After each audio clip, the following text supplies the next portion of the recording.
Welcome to The Rebound with Coach Matt Doherty. Welcome to The Rebound. I am Matt Doherty, and I'll be your host. On this show, we explore remarkable rebound stories of resilience and recovery. We highlight the leadership qualities that emerge in the face of life's toughest challenges, revealing the strength and determination within individuals that inspire us all. Hello, America. Today, we explore the state of a nation as we stand at the crossroads of a new administration. With Donald Trump taking the helm once more, we're presented with a unique opportunity to evaluate what makes a country strong and how America can rebound to reclaim its greatness. What are the pillars of a good country? How do we manage change effectively in turbulent times? And more importantly, what does it mean to run a country like a business? Because after all, you want to make more money than you spend. And we haven't done a great job of that. Let's unpack these critical questions. The pillars of a great country. Every strong country is built on foundational pillars. Number one, economic stability.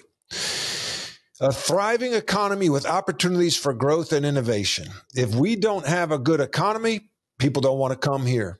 People struggle, and we can't fund pillar number two. National security, protection of our borders and the people from external and internal threats. Very fundamental. Thirdly, rule of law, a fair and just legal system that upholds accountability. Boy, accountability. What a topic. That is a leadership tenet. Number four, civic unity. A sense of shared purpose among diverse groups of people. That's hard to do. But it takes number five, strong leadership, visionary leadership that inspires confidence and delivers results. With Trump's leadership style, bold, direct, and often controversial, we've had a leader who prioritizes action over bureaucracy. Shouldn't we all? Whether you love him or hate him, his approach aligns with some of these pillars in ways that could set America on a path to renewal. Let's talk about running the country like a business.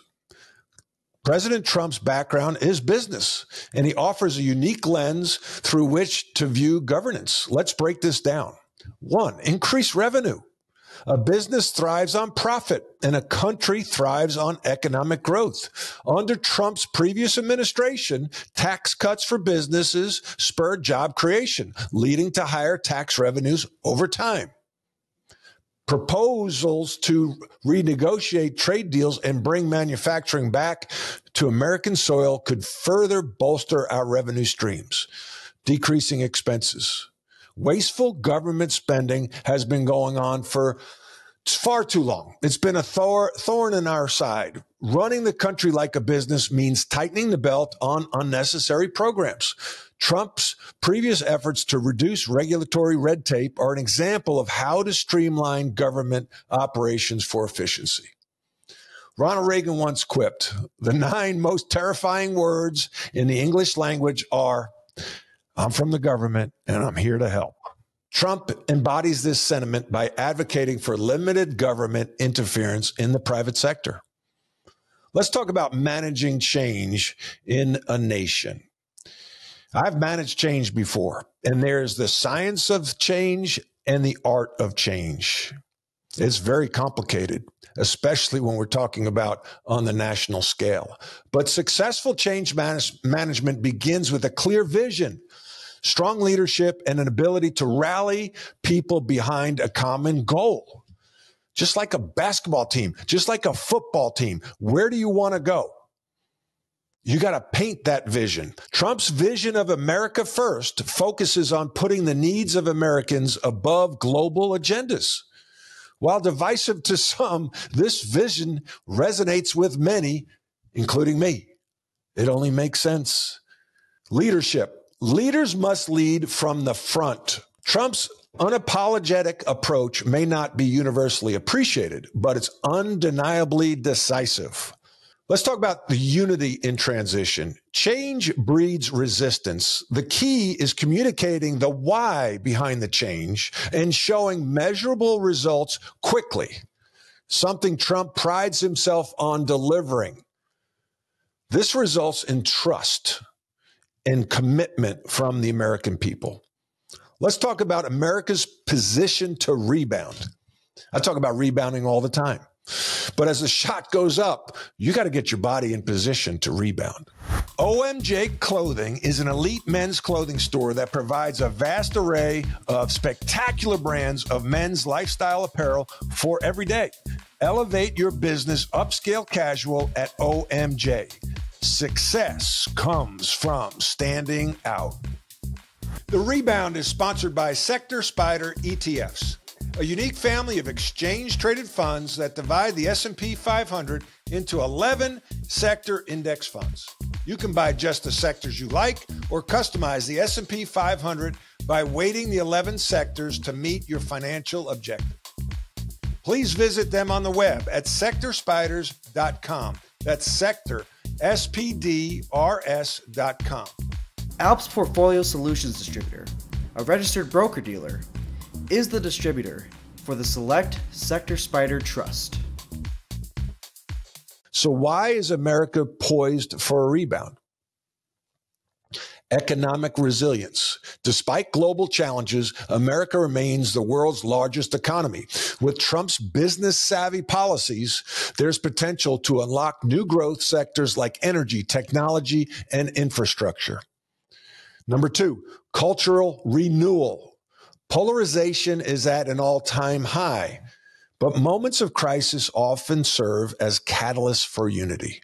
Trump's return can either galvanize or divide further. How we respond will determine our trajectory. Number three, international influence. A focus on fair trade and strategic alliances could restore America's competitive edge on the world stage. Well, this goes... The more I studied politics, and I've been on a WBT, a local radio show in Charlotte, and I was very confused as to why people were supporting the destruction of our cities, financing protests, destroying the fabric of our country. And I really couldn't understand that. The more I read, the more the word communism came up, socialism, Marxism, and then you start reading about the manifesto, the Communist Manifesto, about breaking down the nuclear family, churches, the media, propaganda, the indoctrination of schools, students. What do you see from where you sit in D.C.? I couldn't have said it better. You're exactly online with all of it. It's a different world that a lot of these people up here want for the United States of America. First of all, I call them globalists, and most people probably, I don't know whether you know what a globalist is, the people out there. A globalist is somebody that doesn't want any borders anywhere. Everybody is in the same country. Anybody can go anywhere they want, do anything they want. And right now, we've got globalists that are running our country because we have no southern border. We have thousands coming across a day. Some people are good, but most we're getting from other countries are garbage. People's criminals, convicts, they're emptying their jails or prisons, and they're coming to the United States of America. But they want a one world government. They want United States is they're the big apple left. Europe is gone. Immigration, mass immigration has destroyed Europe. The animals are running in the zoo in almost every big city in Paris, London, Berlin. All these countries have lost because of mass immigration. The only one left is the United States of America. And they want the same thing that's happening in Europe right now. Bad crime, recession, people controlling the streets, dirt everywhere, trash everywhere. And the elite are the only ones that have the power. Well, they want the same thing here. And by golly, in my watch, we're going to try to keep that from happening. And hopefully we can do it. But I'm telling you, I've never seen like the followers. We don't have leaders in Washington, D.C. Most of the people up here follow the elite for some reason instead of say, listen, that's not what America's about. America is about freedom and Constitution and God and things that we've been able to thrive on and give people a chance to earn something by merit, not this DEI crap that people are taking advantage of, hey, I should have this job because of what I look like or who I am. No, you get a job, and it's like coaching sports. You get a job or you play in sports because you're the best one. You earned it by merit. And they don't want that in the United States anymore. Let's talk about challenges and criticism. No rebound is without hurdles. Trust me. Critics argue that Trump's policies often alienate allies and deepen domestic divides. The challenges lie in balancing his bold initiatives with a spirit of collaboration and diplomacy. And I think this time around, he will do a better job with that. However, as the saying goes, you can't make an omelet without breaking a few eggs. America must be willing to embrace discomfort if we are to see meaningful progress. Let's talk about the path forward. Joy, welcome back. How does our country rebound from our current state of turmoil? Well, I don't really sugarcoat it in the obligatory solutions chapter at the end of the book. I do think in a situation this bad will take a lot of time to rebound, but I do think that it is possible. I think a lot of people, there's a lot of despair and doomsaying among people who are aware of how bad things are really in this country, both, financially, politically, and socially. Things are really bad, but also miracles have happened in history a lot more frequently, than some people give it credit for. And there also have been some surprising turnarounds, even in American history. There's been a number of points, for example, before the Civil War, and people really thought America was going to crack up. And again, that was brutal. It was terrible. Mm-hmm. But, we're still a United States of America. And I do think the right side won there, right? So we have not only global, but personal American history. The Revolutionary War never should have been won. People who read the history about that, it was put together by a bunch of ragtag misfits. They didn't even have the majority of people who wanted to leave England. The obvious, everyone knows the story, right? A total underdog miracle, right. Fact that, and multiple times throughout the battle, such as the Battle of Trenton, New Jersey, and so forth, it was just the hand of Providence moved in American history, and I think that it can do so again. But Providence does use human actors like you and me, and so individuals who are Americans who love our country, we have choices to make how we can spend our time, spend our money. And I do think, for example, one of the things that I am super excited about is I believe that especially, we know that boomers have the largest amount of wealth, in world history as a generation and a class. And so I think that there are ways that boomers, and they also are, speaking as a millennial, who is both working and has children at the same time, very tied up in terms of time. If you're retired, working part-time, post-retirement, you also have a golden gift of time that you can give to people, in those years between retirement and when it's harder for you to physically help others. So those are two major assets that I really think could be deployed in this crucial moment before the boomers, sail off to meet their maker. They could be using those resources to really play the long game for the benefit of the country that many of them love. So I think some really great investments would be, for example, alternative education systems. The public education system has never been at a lower point than it is now. And it really has not, since post-COVID, the thing that they dove into basically to recover their legitimacy has been all of this identity politics, BLM, trans stuff. That's not winning any more people. I just see the entire education system. Higher education, I was just talking to a professor today who's telling me, that his students have very deep mental health problems, more than he's ever seen in a generation. He can't get them to read. This is, at a ritzy, it's not a blue collar, community college level school. This is happening to, the kids of white collar people, right? So I think our entire education system is clearly ripe for a shakeup, and it's just at the time at which it's completely suffused with these chaotic sexual politics and the lack of ability to help people recover from their traumas that are related to them. So I think big investments in time and money can be made into private school systems, into charter school systems, I'm a big proponent of classical education, but basically, and there are so many things wrong with the country that you can probably pick just about anything that you are good at, that you love, that you have an interest in, And you can do some real legitimate good there just because there's so many things wrong and everywhere is right for some help. To truly rebound, America must focus on measurable outcomes, streamline government processes for efficiency, and reignite a spirit of optimism and resilience. Change is never easy, but it is always possible. Let's learn from our past, embrace the present, and build a future that reflects the greatness of the American experiment. So tell me, you go after some of the most the most powerful people in the world. What kind of threats, fallout, pushback have you experienced?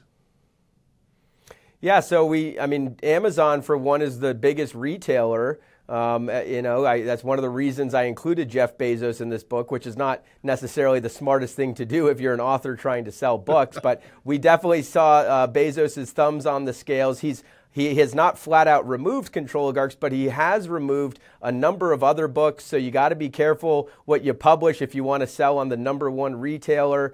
Of course, LinkedIn is owned by Bill Gates. We saw some funny business with that. But I think everybody has experienced these big tech oligarchs messing with their accounts, messing with their reach, trying to shut them down. We've been through all of that. And that's one of the reasons we like to publish books. We know that they're sort of a dying medium, but they're permanent. You can't erase a physical book, which is why it's so important to get hard copies of the books that you need. And this is one of them because, everything is vanishing from the internet. I see it on Google all the time. They keep changing their algorithms and making it harder and harder to find the truth.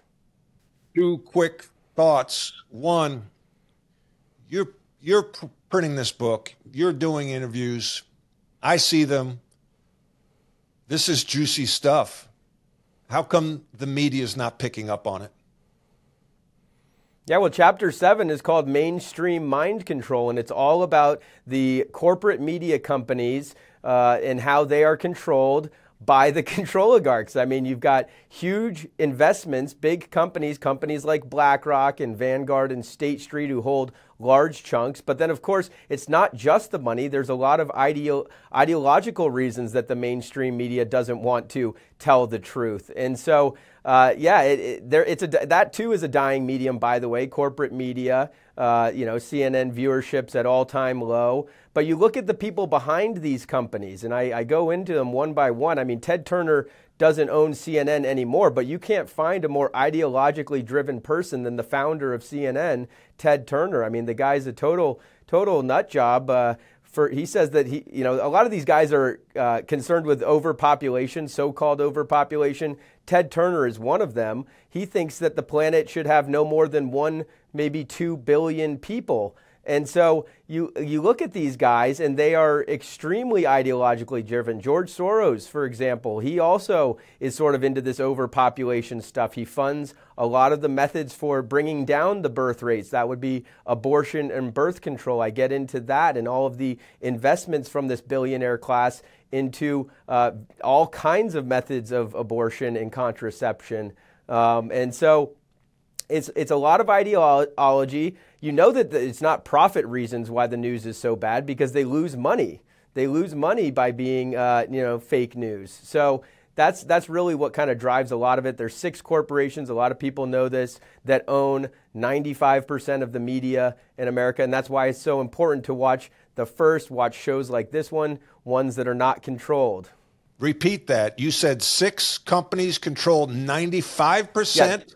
Of the media? 90 to 95%. I list all of them. So you've got Disney. I mean, that owns ABC. That owns ESPN. It owns hundreds and hundreds. We don't have time to list all of the media properties that Disney owns. But then, of course, you've got AT&T, Time Warner. That owns a bunch of the mainstream media corporations. I actually go into the history of some of these corporations, too, like MSNBC. Most people don't know that the MS in MSNBC stands for Microsoft. This was a Microsoft company when it was first founded. Now it's, divested and merged and been acquired. But at the end of the day, you look at the top, there's just 6 corporations that own pretty much everything you're watching on cable and even in print media, on the web. All of the web is mostly owned. A lot of these websites are mostly owned. And so that's why it's very important to be getting your news from independent sources, ones not owned by BlackRock or other big financial interests. How does our country rebound from the current state of turmoil that we're in? Yeah, Coach. I mean, we are in the final minute, down 3 here, and it's all hands on deck. We need to focus on these issues. We need to wake up. Everybody needs to wake up. If you're not doing something and you say, what can I do? What can little old me do against these basically trillionaires? There's a number of things you can do. All of these globalist-caused problems, whether it's the central bank digital currencies or the digital ID or the meats, the fake meats. I mean, we get into all of the food takeover by Bill Gates, and they want to get rid of the cows, get rid of real proteins, replace it with fake proteins.